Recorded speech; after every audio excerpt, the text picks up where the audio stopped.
This is our review, exterior and interior, of the new Audi SQ8. Let's go.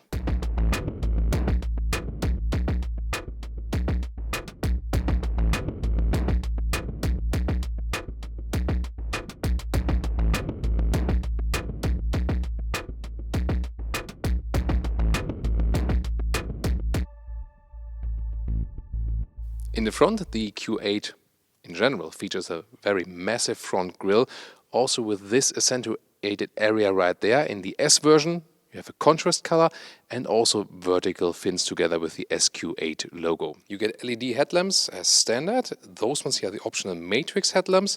They also have this cascading turning indicator light right there. The length is about 5 meters or 197 inches, and that's a couple of inches and a couple of centimeters shorter than an Audi Q7. Of course, they share the same platform. Those ones here are the optional 22-inch wheels, the biggest you can get, also together with the carbon ceramic brakes. Pretty massive. Well, do you need them? Not really if you're not going on the racetrack, so the normal ones will also do just fine. Then the SQ8 also has some contrasting color right there in the lower area, so also a little bit sportier as for the side profile, contrasting mirror caps right there. And technology-wise, it always comes with the air suspension that goes in a level a little bit different. 9 centimeters is a difference totally, 25 centimeters ground clearance in the highest position because it goes up 6 centimeters, but also can go down 3 centimeters. And then you can also get the rear axle steering, 5 degrees either in the parallel direction in the front wheels or in the opposite direction. Also the rear differential lock is available. That gives a little bit sportier touch, and since you have more power on the rear wheels, that can actually make sense. In the rear you can see this light strip going all over the vehicle. The SQ8 is not too different from a normal Q8 in the rear, just the badge and this lower contrasting area here, a little comp style. And those exhaust tips here, they are actually pure cosmetic. On one side there's the normal exhaust, on the inside if we take a closer look, well, of course if we take a wide look, then it looks a little bit more massive. So under the hood, normally for the Q8 you got a 3-liter TDI and a 3-liter TFSI.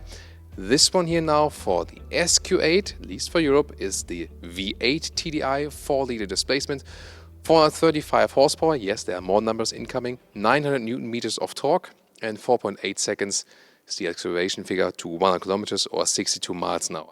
And inside of the doors here with the Alcantara insert and some carbon fiber style if you like that. The steering wheel with the flat bottom and those seats with the integrated head restraint. You can either get for the SQ8 the normal sport seats with a separated head restraint, and those ones then would be optional with the integrated one. You can also get an Alcantara on the inside. This one here is the full animal skin package. Also with this quilting on the seats, it looks good, but I can tell you it's not that comfortable on the long-term run when you sit on all those stitches. Maybe you need stitches yourself after a while then. So let's get inside. It's a very easy entry with this low sill right there. I really like that with this special platform.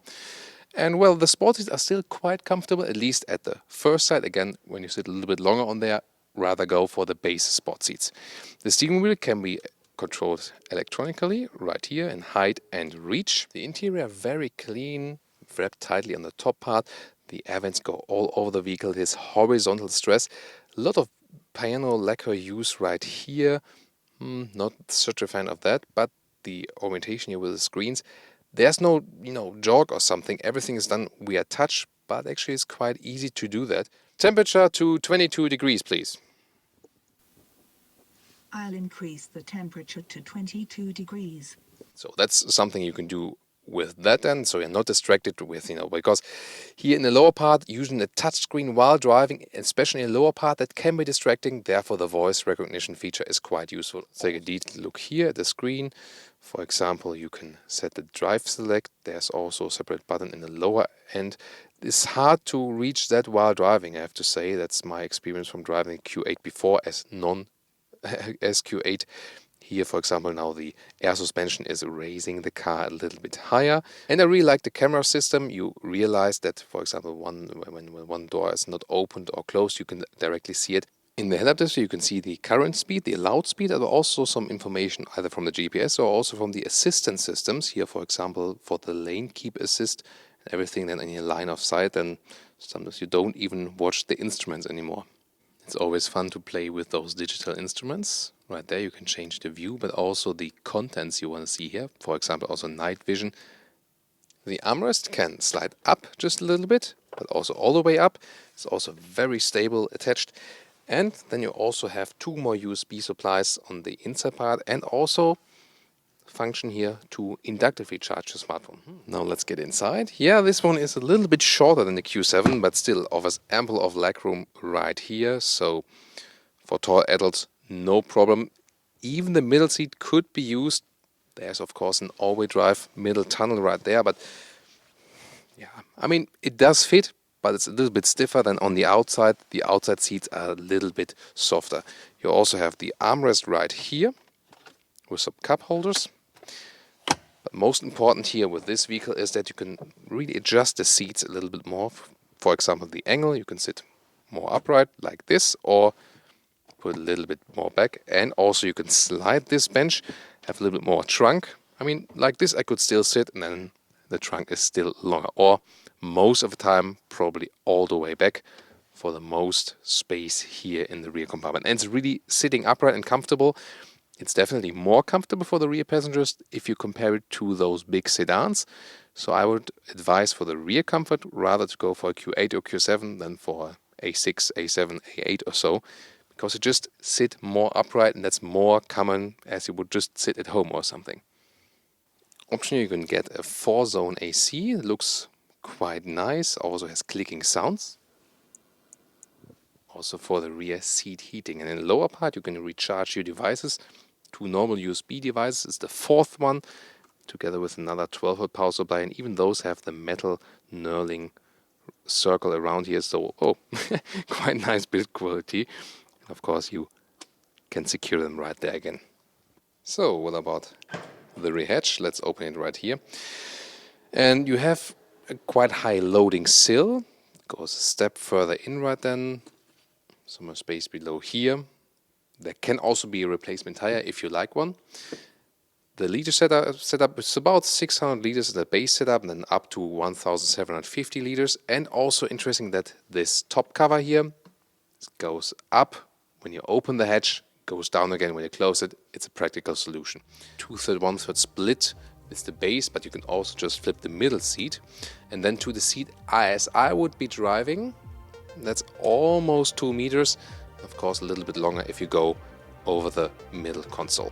And here in height, you see it's not that much lower than in the Q7. It's a little bit shorter, but considering this is this SUV coupe style class, it is still quite reasonable for the things you can do here with the truck.